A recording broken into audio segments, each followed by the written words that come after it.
শুভ দুপুর। কেমন আছেন সবাই? আমি বেশ ভালো আছি। খুব গরম পড়ে গেছে, কিন্তু খাদ্যরসিক বাঙালি আমরা। গরম হোক বা ঠান্ডা, ঋতুর সাথে তাল মিলিয়ে নানা রকম খাওয়ায় মজিয়ে রাখি নিজেদের। আজ আমি মোরলা মাছের টকের একটা রেসিপি আপনাদের সাথে শেয়ার করছি।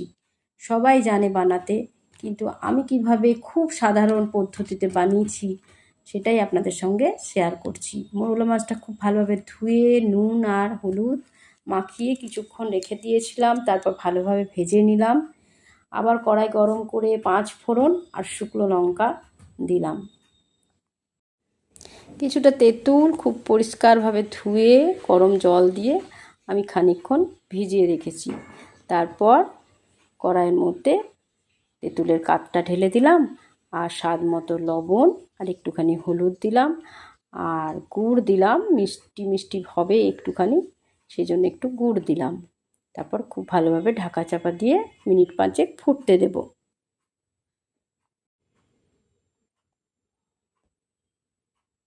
ফুটে উঠেছে, এবারে খানিকক্ষণ নেড়ে চেড়ে আমি এবার মাছগুলো এর মধ্যে দিয়ে দেব। মোরলা, তুমি একটুখানি সাঁতার কেটে নাও গুড় আর তেঁতুল জলে। তারপর মোরলার টক রেডি। এবার একটু ভাজা মশলা দিয়ে দেবো, মৌরি, মেথি আর শুকনো লঙ্কা।